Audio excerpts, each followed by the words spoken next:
సంగారెడ్డి జిల్లాలో ఘోర రోడ్డు ప్రమాదం జరిగింది. జైరాబాద్ మండలం సత్వార్ గ్రామం వద్ద వ్యవసాయ కూలీలతో వెళ్తున్న ఆటోను ట్యాంకర్ ఢీకొట్టింది. ఈ ప్రమాదంలో 6 మృతి చెందగా మరో 6 తీవ్ర గాయాలయ్యాయి. ఇక గాయపడిన వారిలో 5 బీదర్కు, 1 సంగారెడ్డికి తరలించారు.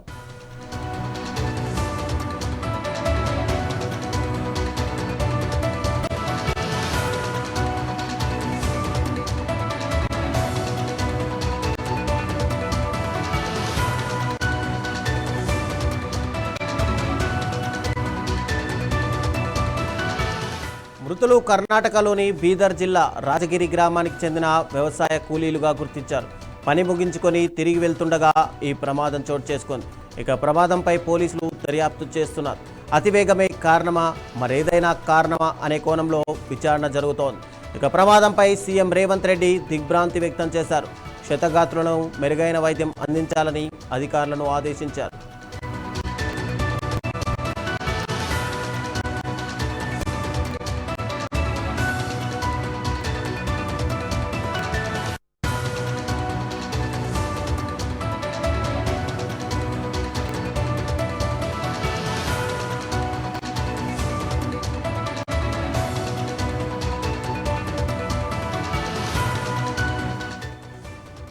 ఇక ఇదే అంశానికి సంబంధించి మరింత సమాచారం మా ప్రతినిధి ప్రశాంత్ అందిస్తారు. ప్రశాంత్, చెప్పండి.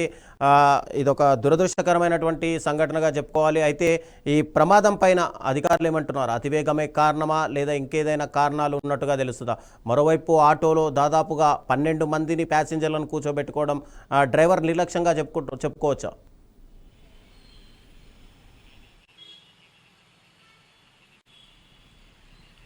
ఎస్ రవిచంద్ర, ఇది ఒక దురదృష్టకరమైన సంఘటన అని చెప్పుకోవాలి.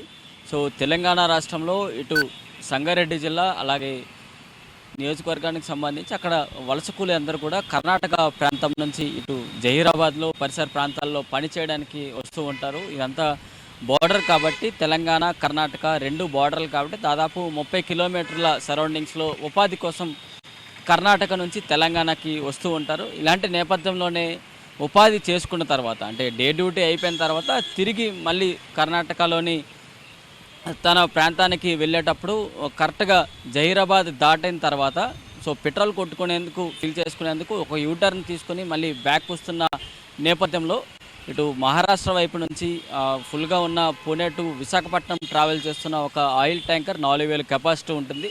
సో ఆ ట్యాంకర్కి ఎదురుగా ఈ ఆటో కొంచెం రావడంతో ట్యాంకర్ డైరెక్ట్గా ఇటు ఆటోని ఢీకొట్టడం అయితే జరిగింది. సో ఈ ప్రమాదంలో ఆటోలో 12 మంది ఉన్నారు, పాటు డ్రైవర్ 13 మంది. సో అక్కడ ఇన్సిడెంట్ అయితే జరిగింది. సో అక్కడ 6 స్పాట్లో అయితే 5 చనిపోయారు. సో మొత్తంగా 7 హాస్పిటల్కి తీసుకొచ్చారు జహీరాబాద్లో. సో అక్కడ ఫస్ట్ ఎయిడ్ ట్రీట్మెంట్ అందిస్తున్న సందర్భంలో 6 మేజర్గా హెడ్ ఇంజరీస్, షోల్డర్ ఇంజరీస్, అన్ని జాయింట్ల పైన ఇంజురీస్ అయితే జరిగాయి. మరొక వ్యక్తి అక్కడే హాస్పిటల్ దగ్గర ప్రాణాలు కోల్పోవడం అయితే జరిగింది. మొత్తం 6 డెత్, 6 ఇంకొక మెరుగైన ట్రీట్మెంట్ కోసం కర్ణాటకలోని బళ్ళారి ప్రాంతానికి తరలించడం అయితే జరిగింది. సో ఇప్పుడు ఈ 6 ట్రీట్మెంట్కి సంబంధించి ఒకవైపు జరుగుతుంది. సో మిగతా 6 సంబంధించి పూర్తిగా పోస్ట్మార్టం కార్యక్రమాలు అన్నీ కూడా హుటాహుటిన ఇటు రాష్ట్ర ముఖ్యమంత్రి ఆదేశాల మేరతో పాటు ఇటు కలెక్టర్లు, రాష్ట్ర మంత్రులు కీలక ఆదేశాలతో అక్కడ హాస్పిటల్లో జహీరాబాద్లో జరిగాయి. సో జరిగిన తర్వాత మొత్తం బాడీని అంతటిని కూడా పంపించడం అయితే జరిగింది.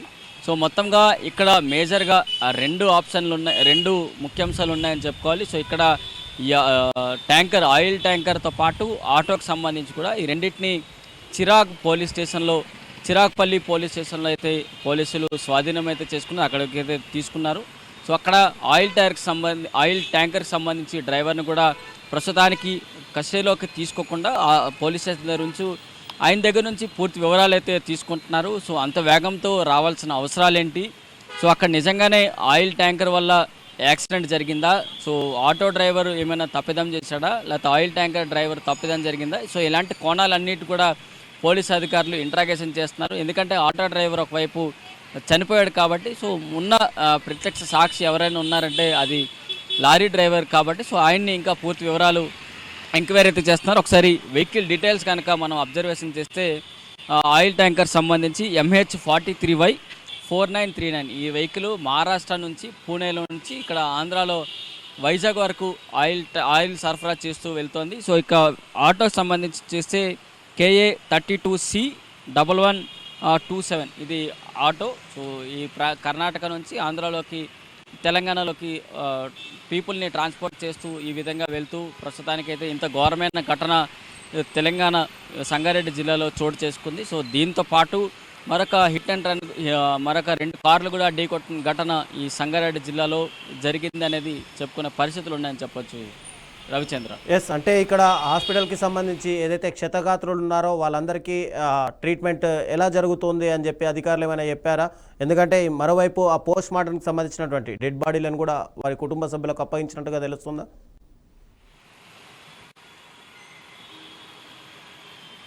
ఎస్, ఇప్పుడు చూసుకున్నట్లయితే బాచుపల్లి హాస్పిటల్లోకి మొత్తం జరిగిన తర్వాత ఏరియా హాస్పిటల్లోకి మొత్తం ఈ ఇన్సిడెంట్ జరిగిన తర్వాత చనిపోయిన వారిని అక్కడ గాయపడిన వారిని అందరినీ కూడా అదే హాస్పిటల్కి తీసుకెళ్లారు.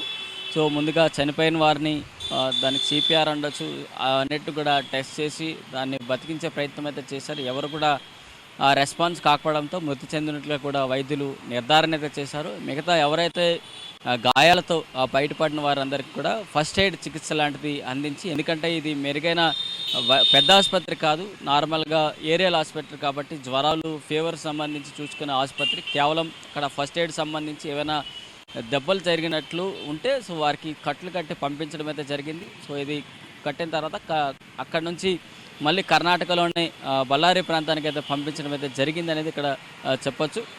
సో మొత్తంగా 6 ఎవరైతే చనిపోయారో వారందరికీ పోస్ట్ మార్టం అయితే జరిగింది. సో పోస్ట్ మార్టం జరిగి కర్ణాటకకి తమ సొంత గ్రామాలకైతే తెలంగాణ సంబంధించి పంపించడం అయితే జరిగిందనేది ఇప్పుడు చెప్పుకుంటే పరిస్థితులు అయితే ఇప్పుడు కనిపిస్తున్నాయని చెప్పొచ్చు. మరి మిగతా 6 సంబంధించి కూడా మెరుగైన ట్రీట్మెంట్ కోసం బళ్ళారి వైపు పంపించడం అయితే జరిగింది. మరొక వ్యక్తిని సంగారెడ్డిలోనే ఒక ప్రైవేట్ హాస్పిటల్లో మెరుగైన ట్రీట్మెంట్ అందిస్తున్నారని చెప్పొచ్చు. సో నిన్న జరిగిన ఘటన తర్వాత తెలంగాణ రాష్ట్ర ముఖ్యమంత్రి రేవంత్ రెడ్డితో పాటు రాష్ట్ర మంత్రులు, ఆ జిల్లా సంబంధించి కలెక్టర్లు, ఉన్నతాధికారులు అందరూ కూడా శాక్త సాధిలోకి వెళ్ళి పూర్తిగా బాధితులకు అండగా నిలిచేందుకు ఉన్నారు. మరి ఇందులో ఫైనల్గా చెప్పాలంటే రహదారులపైన అత్యధిక వేగమే ప్రమాదకరం. దాంతోపాటు యూటర్న్లు తీసుకునే దగ్గర ఖచ్చితంగా లైట్లతో పాటు సిగ్నల్ లైట్స్లు కూడా ప్రతిబింబించేలా ఉంటే సో ఈ ప్రమాదాలన్నీ తగ్గే అవకాశాలు ఎక్కువగా కనిపిస్తున్నట్టు కూడా చెప్పొచ్చు రవిచంద్ర. Thank you Prashanth.